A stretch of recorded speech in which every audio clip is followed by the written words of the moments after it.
Hi, so welcome back to PTD 107 Behavior Management class, week 5. We're going to be discussing counseling and coaching tips.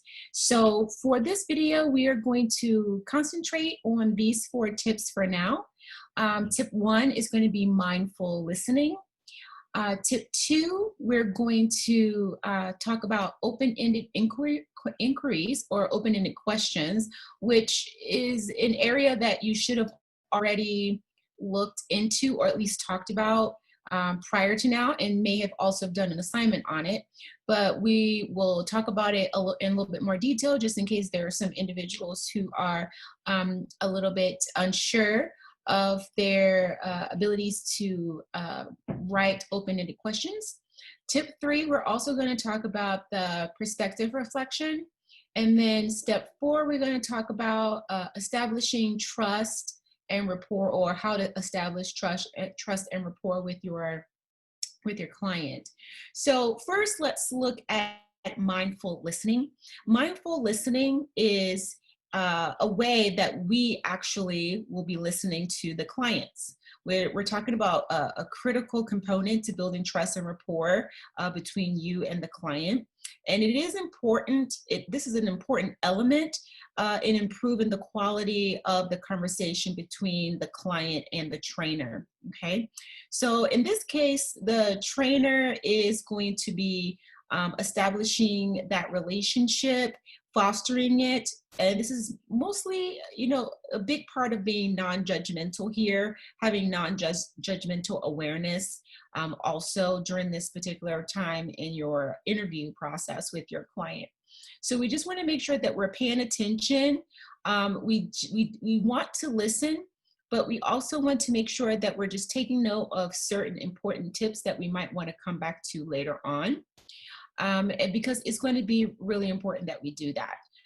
Some of the things that we do want to consider here is we do want to pause after your client has spoken. You don't want to be too eager, but you also want them to know that you have been listening to them, and listening without being super ready to say your part. In some cases, when you're too eager, it does present that you weren't necessarily listening, you were just ready to say your piece. So make sure you take a pause. It doesn't need to feel rushed. Listen for emotions as well as facts in an interview process with the client. And then also mirror what the client has said to confirm your understanding of their concerns.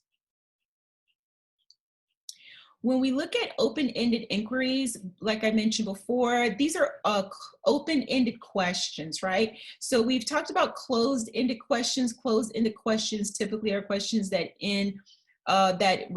receive a response of yes or no, while open-ended questions help to elicit more detail, and we're going to get a little bit more information from the client.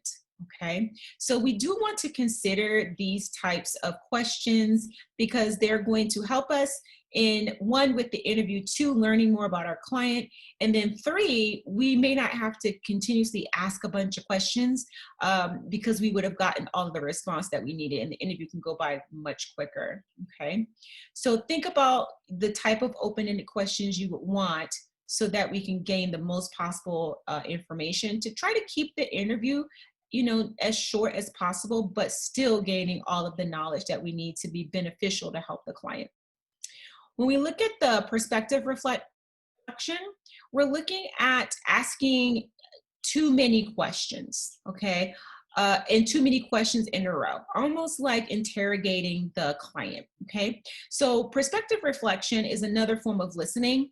And then what it does, it enables the client to hear what they are, what they're saying. So a few things by that, meaning we can listen to what the client has to say. We can do some reflective listening here, which means that we can reflect back to the client what they've told us, which will help clear up any misconstrued information that you feel like you're getting from the client. And then that way the client can therefore clear up what they're saying. And then that allows you to either get the most accurate, correct information, or to come back with them with a more direct question that can get the information that you're looking for. So we basically want to make sure that we're getting the best information possible without feeling the client feeling like we are interrogating them. And we want to be as clear and hopefully, if we can, limited the amount of questions that we do need to ask them so that that we can get the most important information from the client. Also, when we want to look at establishing trust and rapport. So with this seems pretty basic. You want to be professional in your approach to working with clients, and relationship is okay. We're going to require a strong trust because they're putting their trust in you that you can provide for them a service that they're paying for. Okay, there are certain things that we want to do here because we want to show a professionalism. So we want to be confident. We also want to be honest, open, and reliable with our client. Okay, and we want to be upfront with them. Okay, there are a lot of different things that we want to be able to accomplish in the time that we spend with the client. So it's going to be most important that you keep those lines of communication open. So these are 4 tips that we're going to be looking at through week 5. If you need to listen to the video again, please do so. You can also reach for your textbook, and it will also help you define and learn a little bit more about these tips also. And in the meantime, have a great time in the chapter, and I'll see you later.